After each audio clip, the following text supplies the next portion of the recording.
সামনে দুর্গাপূজা আসতেছে, আমি হিন্দুদেরকে বলবো মহা উৎসবে আপনাদের ধর্মীয় অনুষ্ঠান পালন করুন, আরো ভালোমতো পালন করুন। আওয়ামী লীগের আমলে যেরকম পালন করতে না পারছেন, তার চেয়ে আনন্দের সাথে আপনার ধর্মীয় অনুষ্ঠান পালন করবেন।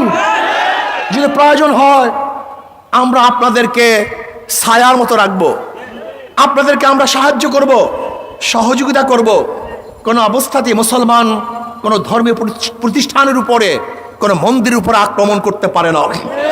আমি চাই বাংলাদেশে আগামীতে হিন্দুদের ধর্মীয় উৎসব পালিত হবে, যেখানে সমস্ত মুসলমান সজাগ থাকবে যেন কেউ কোনো অবস্থাতেই তাদের উপরে আক্রমণ করতে না পারে। ইসলামী আন্দোলন বাংলাদেশ বংশাল থানা শাখা কর্তৃক আয়োজিত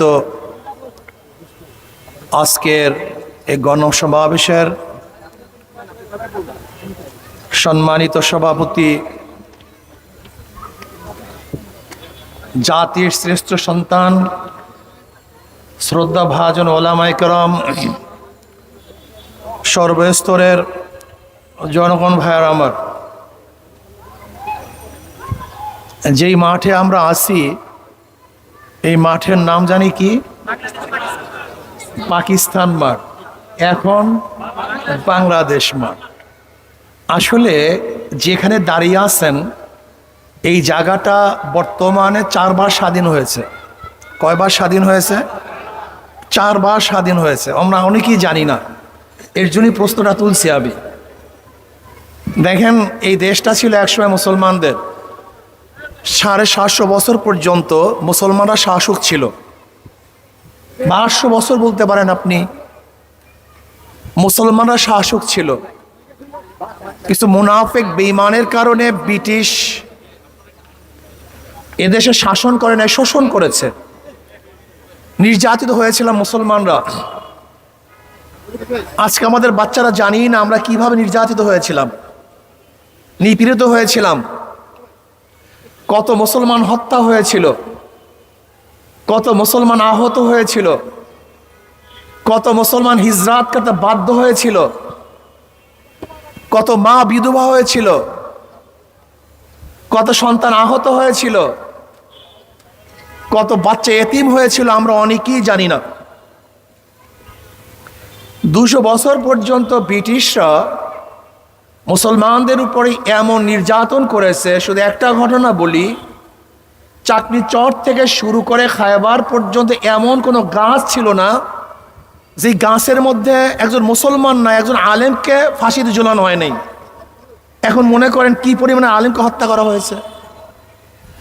80,000 আলেমকে শুধু হত্যা করছে, 80,000 আলেমদেরকে। এই বাংলার মধ্যে 80,000 মাদ্রাসাকে ধ্বংস করা হয়েছিল। দিল্লির মধ্যে 1000 মাদ্রাসাকে বুলডোজার দিয়ে নিশ্চিহ্ন করা হয়েছিল। কিন্তু তারপরও কিন্তু তারা কলেমা ছাড়ে নাই, দিনের দাওয়াত ভুলে নাই, ইসলাম ছেড়ে বেঈমান হয় নাই। আবার মুসলমানদের নেতৃত্বের মাধ্যমে আন্দোলনের ভিত্তিতেই 1857 ঈসাই সালে আজাদী আন্দোলন সেফাই বিপ্লবের প্রথম নেতৃত্ব প্রদান করেন হাজী ইমদাদুল্লাহ মহাজির মক্কি রহমতুল্লাহ আলাই, রশিদ আহমদ গঙ্গুই রহমতুল্লাহ আলাই, জাফর থানেশ্বর রহমতুল্লাহ আলাই, কাসেম নাজুর রহমতুল্লাহ আলাই। তাদের ব্রিটিশ হটাও আন্দোলনের ভিত্তিতেই এদেশ থেকে ব্রিটিশ হটতে বাধ্য হয়েছিল। এই প্রথম আমরা স্বাধীন হলাম। কোন জায়গার থেকে? ব্রিটিশ থেকে। এই প্রথম স্বাধীনতার পরে দেখলাম যে সংখ্যাগরিষ্ঠ হিন্দুরা মুসলমানদের অধিকার প্রতিষ্ঠিত করতে পারছে না। আবারও আমরা চিন্তা করলাম যে ভিন্ন একটা দেশের দরকার, ভূখণ্ডের দরকার, যেখানে মুসলমানরা থাকবে, মুসলমানের অধিকার প্রতিষ্ঠিত হবে, মুসলমানরা কথা বলতে পারবে, ইবাদত করতে পারবে। আমরা আবার আন্দোলন শুরু করলাম, পাকিস্তান পাকিস্তান পাকিস্তান পাকিস্তান জিন্দাবাদ। এই পাকিস্তানের জন্য আন্দোলন কে করেছে? একমাত্র মুসলমান, অন্য কেউ না, অন্য কেউ না। এদেশ 47-এ স্বাধীন হয়েছিল ধর্মের ভিত্তিতে, অন্য কোনো ভিত্তিতে নয়।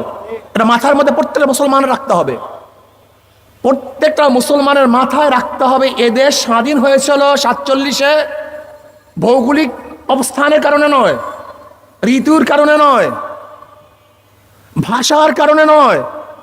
এদেশ স্বাধীন হয়েছিল কিসের ভিত্তিতে? ধর্মের ভিত্তিতে। আমরা সংখ্যাগরিষ্ঠ মুসলমান, এই ভিত্তিতেই পাকিস্তান নামে একটা দেশ পেয়েছিলাম, যার দুইটা অংশ, একটা হল পশ্চিম পাকিস্তান আর পূর্ব পাকিস্তান। এই পশ্চিম এবং পাকিস্তান, পূর্ব পাকিস্তানের সংখ্যাগরিষ্ঠ মুসলমান হওয়ার কারণে ভারত থেকে ধর্মের কারণেই একমাত্র আমরা পৃথক হয়েছিলাম। এটা মনে রাখতে হবে। দেশ কাদের দেশ? সবাই একসাথে বলেন, কাদের দেশ? কাদের দেশ? এটা মাথার মধ্যে রাখেন। এই দেশ মুসলমানদের দেশ, মুসলমানদের অধিকার সমান। দেশ মুসলমানদের অধিকার সমান, সবার অধিকার।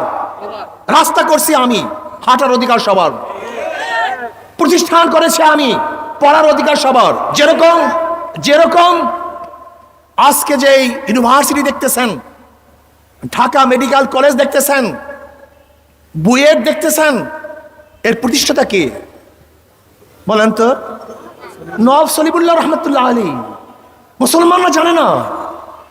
তুমি কি জানো এই বুয়েট, এই মেডিকেল ইউনিভার্সিটির গোটা জমি একজনই দান করেছেন? নওয়াব সলিমুল্লাহ রহমতুল্লাহ আলী। এটা মুসলমানদের প্রতিষ্ঠান। কেন করেছেন? এই পূর্ব বাংলার প্রত্যেকটা মুসলমানকে শিক্ষিত করার জন্য। আপনাকে জানেন, তখন ক্যালকাটায় বাংলাদেশে যেন ইউনিভার্সিটি হতে না পারে 41 বার মিটিং হয়েছিল, 41 বার। এমনকি রবি ঠাকুরের নেতৃত্বে গড়াইল মাঠে মিটিং হয়েছিল যেন ঢাকা ইউনিভার্সিটি না হতে পারে। যদি ঢাকা ইউনিভার্সিটি হয় তাই মুসলমানরা শিক্ষিত হয়ে যাবে। না, আমরা ওই মুসলমান যারা সাম্যতে বিশ্বাসী, মেডিকেল করেছি আমরা, বুয়েট আমাদের, ঢাকা ইউনিভার্সিটি আমাদের, কিন্তু পড়ার অধিকার, কথা বলেন না কেন? পড়ার অধিকার সবার। এইটাই আমরা চাই, এইটাই আমাদের সংস্কৃতি, এইটাই মুসলমানদের আদর্শ, এইটাই মুসলমানদের নিয়ম, এইটাই মুসলমানদের চরিত্র। যেরকম দেশ আমাদের, বাঁচার অধিকার সবার। দেশ আমাদের, থাকার অধিকার সবার। দেশ আমাদের, পড়ার অধিকার সবার। দেশ আমাদের, এখানে তাদের ধর্মীয় উৎসব পালন করার অধিকার সবার। সামনে দুর্গাপূজা আসতেছে। আমি হিন্দুদেরকে বলবো, মহা উৎসবে আপনাদের ধর্মীয় অনুষ্ঠান পালন করুন, আরো ভালোভাবে পালন করুন। আওয়ামী লীগের আমলে যেরকম পালন করতে না পারছেন, তার চেয়ে আনন্দের সাথে আপনার ধর্মীয় অনুষ্ঠান পালন করবেন। যদি প্রয়োজন হয় আমরা আপনাদেরকে ছায়ার মতো রাখবো, আপনাদেরকে আমরা সাহায্য করব, সহযোগিতা করব। কোনো অবস্থাতেই মুসলমান কোনো ধর্মীয় প্রতিষ্ঠানের উপরে, কোনো মন্দিরের উপরে আক্রমণ করতে পারে না।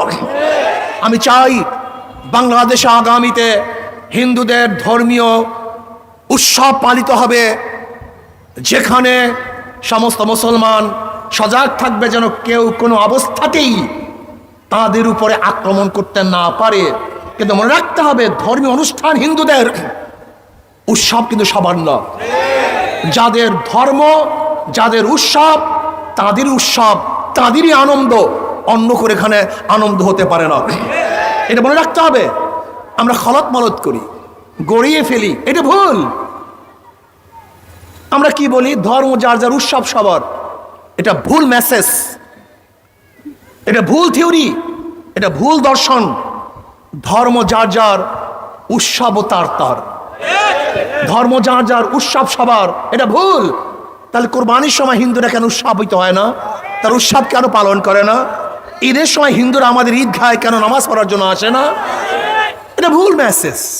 লেকিন নিরাপত্তা থাকতে হবে বাংলাদেশের প্রত্যেকটা নাগরিকের। হিন্দুরা ধর্মীয় উৎসব পালন করবে, আমরা বাংলাদেশের নাগরিক হিসাবে তাদেরকে নিরাপত্তা প্রদান করব। আর কিসের নিরাপত্তা?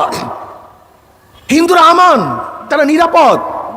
আমি মনে করি হিন্দুদেরকে নিয়ে, সংখ্যালঘুদেরকে নিয়ে যারা রাজনীতি করে তারাই তাদের মন্দিরের উপর আক্রমণ করে, প্রতিমার উপর আক্রমণ করে। কেন মুসলমান, খাঁটি মুসলমান হিন্দুদের প্রতিমার উপরে আক্রমণ করতে পারে না, এটা ভুল। যাই হোক, এরপর 47 আমরা ডিভাইডেড হলাম, পাকিস্তান একটা দেশ পেলাম, ভেবেছিলাম এবার মুক্তি পাবো, শান্তি পাবো। কিন্তু পশ্চিমারা আমাদের অধিকার না দেওয়ার কারণে তাদের বিরুদ্ধে আবার আন্দোলন করলাম, সংগ্রাম করলাম। 71-এ বাংলাদেশ নামীয় আবার একটা ভূখণ্ড পেলাম। এইবার স্বাধীনতা কতবার হলো? 3য়-বার। আর 2024-এর 5ই আগস্ট ফ্যাসিস্টদের বিরুদ্ধে আন্দোলন করে আবার আমরা 4র্থবারের মতো স্বাধীন হলাম। কেন? বৈষম্য বিরোধী আন্দোলন। এই আন্দোলন কিসের? এই হরিজনদেরকে তাড়িয়ে দেওয়ার জন্য আন্দোলন নয়, বরং হরিজনদেরকে প্রতিষ্ঠিত করার আন্দোলন ছিল এই আন্দোলন। ঋষি, কামার, মজদুর, চামার, তাঁতি, শ্রমিক না, কাউকে বৈষম্য করার জন্য আন্দোলন করি নাই, বরং বাংলাদেশের প্রত্যেকটা নাগরিকের অধিকারকে সমুন্নত রাখার জন্যই 5ই আগস্ট আমরা জীবন দিয়েছিলাম, রক্ত দিয়েছিলাম, আমাদের জীবনের মায়া ত্যাগ করে রাজপথে ঝাঁপিয়ে পড়েছিলাম, নেতৃত্ব দিয়েছিলাম, আল্লাহর কাছে দোয়া করেছিলাম। হয়তো মজলুমের দোয়া আল্লাহ কবুল করেছেন। আমি মনে করি 5ই আগস্টের এই বিপ্লব, এই আন্দোলন, এই স্বাধীনতা, এটা কোনো ব্যক্তিত্বের, কোনো দলের এটা কৃতিত্ব নয়। এই কৃতিত্ব একমাত্র আমার আল্লাহর, আমার আল্লাহ পাক রব্বুল আলামিনের রহমাতি। এই ফ্যাসিস্ট এদেশ থেকে ভাগতে বাধ্য হয়েছে। কিন্তু আমরা কি দেখতেছি? 5ই আগস্টের পরে আজকে আবার একদল ফ্যাসিবাদ, দখলদার, লুটেরারা আবার দেশকে লুট করার চক্রান্ত করতেছে, জুলুম করতেছে, অত্যাচার করতেছে, অবিচার করতেছে। আমরা চাই না কারোর উপর জুলুম করতে। আমরা স্পষ্ট বলেছি, নিরপরাধ যারা আওয়ামী লীগ আছে, আওয়ামী লীগ করার কারণে আমরা তাদেরকে জেল দিতে চাই না, কেস দিতে চাই না। যারা অপরাধী, সে আমার দলের হোক না কেন, আমার সন্তান হোক না কেন, যে অপরাধী আমি তার বিচার চাই। কিন্তু যে অপরাধী নয়, সে আমার দুশ্মন হলেও আমি তার বিচার চাই না। মনে রাখতে হবে, ইসলাম ইনসাফ প্রতিষ্ঠিত করার জন্য দুনিয়াতে আসছে। ইনসাফকে প্রতিষ্ঠিত করার জন্য ইসলাম দুনিয়াতে আসছে। নবী আলাইহিস সালাতু ওয়াস সালাম বলেছেন, আমার মেয়ে যদি ফাতেমাও চুরি করে আমি তার হাত কেটে দেব। এর নাম ইসলাম, এর নাম মানবতা, এর নাম নীতি ও আদর্শ। আমি এখানে সমস্ত মুসলমানদেরকে বলবো, সমস্ত ভাইদেরকে বলবো, হাজারো ভালো মানুষ, চরিত্রবান মানুষ, শিক্ষিত মানুষ আজকে রাজনীতি করে না কেন? গান্দার কারণে, নষ্ট রাজনীতির কারণে, এই পচা রাজনীতির কারণে। এই পচা রাজনীতির কারণে হাজারো ভালো মানুষগুলি বাহিরে থাকার কারণে চোর, গুন্ডা, বদমাশ, লুচ্চা এবং ডাকাতরা এই অঙ্গনকে দখল করে নিয়েছে।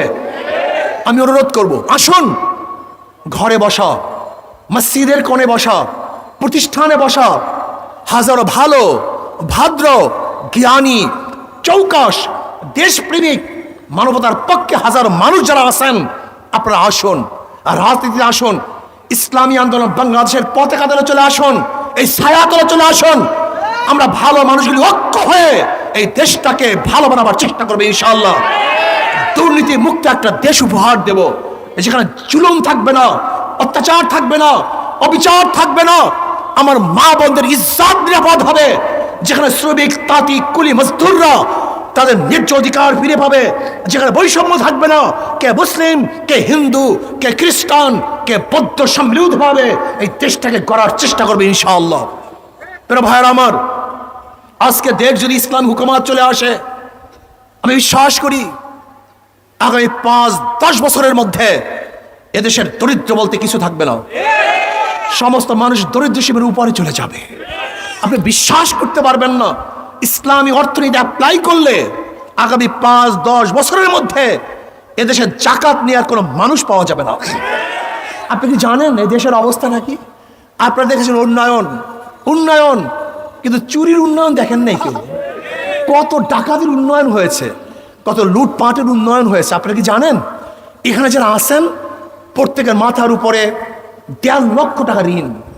আজকে যে সন্তান জন্মগ্রহণ করবে তার মাথার উপরেও 1.5 লক্ষ টাকার ঋণের বোঝা মাথায় নিয়ে জন্মগ্রহণ করবে।